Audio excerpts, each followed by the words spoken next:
By the time the week reached its end, Sir Keir Starmer found himself facing a cascade of problems no prime minister wants to meet on a Friday afternoon.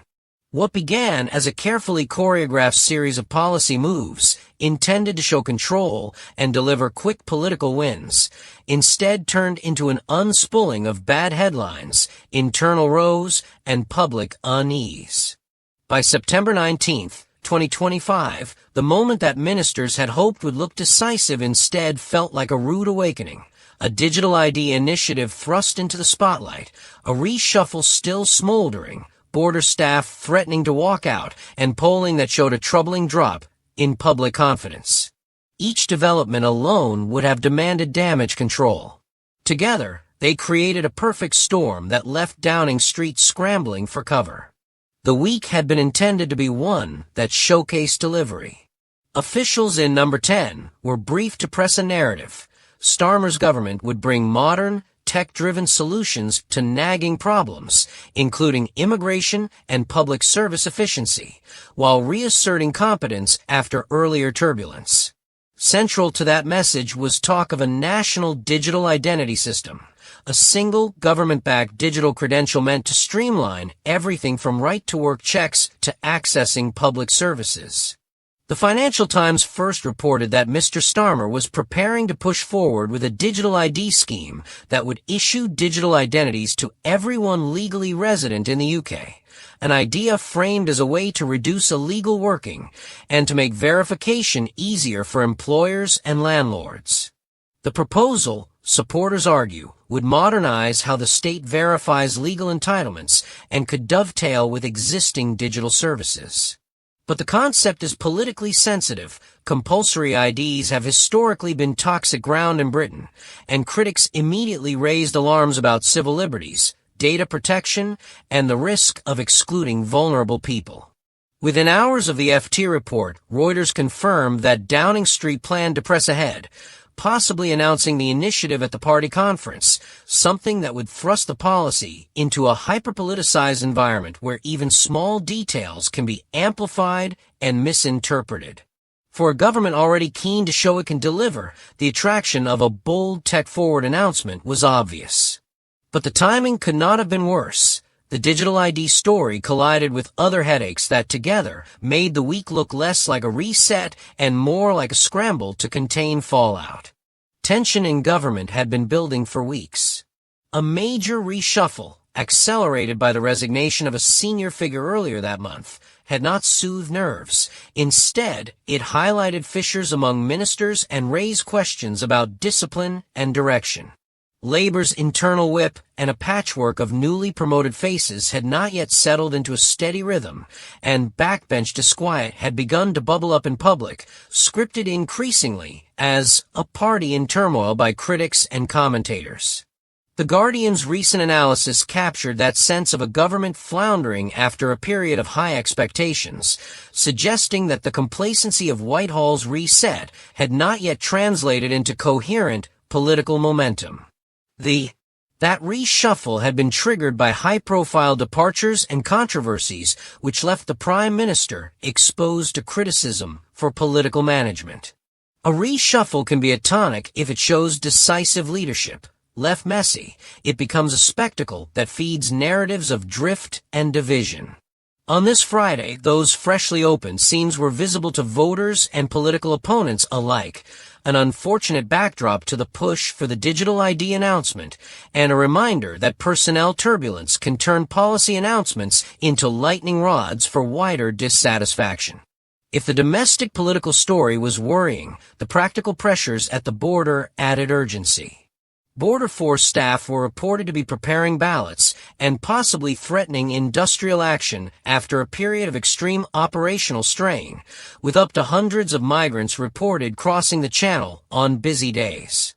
Patrol crews and other frontline staff complained of understaffing and chronic operational stress, problems that translate into visible failure on the ground at the very moment the government needs to show control.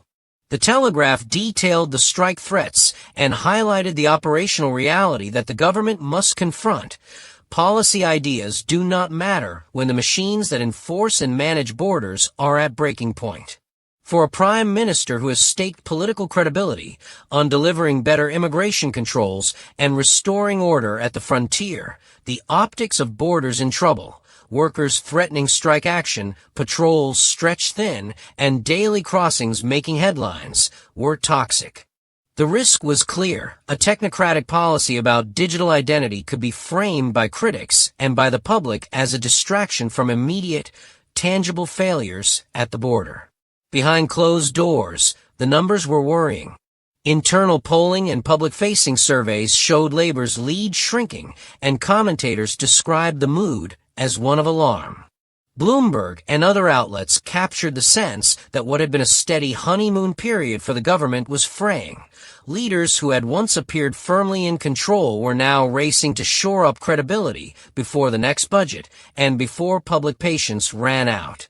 One story warned that a budget misstep or a continued run of bad headlines could sharply accelerate political risk, an observation that sent an unmistakable signal through the ranks. The next few weeks were make or break.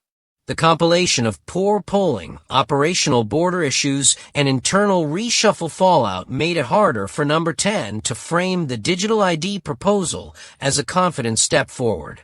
Instead, critics seized on the scheme as emblematic of a government that was out of touch with the public's more immediate anxieties. To understand why Friday felt like a rude awakening, step through the day. First, the FT and Reuters stories about the digital ID plan put a controversial proposal on the front page. Then, commentary pieces and social media filled the vacuum with speculation and skepticism, exactly the kind of chatter that can suck airtime and shape quick impressions. At the same time, the resurgent coverage of the reshuffle and the still unresolved questions about staffing at Border Force created a second, overlapping narrative, that ministers were distracted and that the government's priorities were muddled. Conservatives and other opponents were swift in response.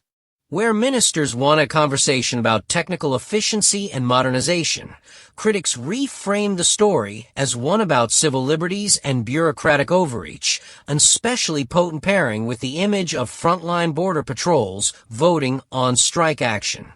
One of the dangers in modern politics is that stories collide. One issue can be spun into another, creating a perception problem that's hard to correct quickly. On Friday, everything collided at once. The pushback wasn't only political.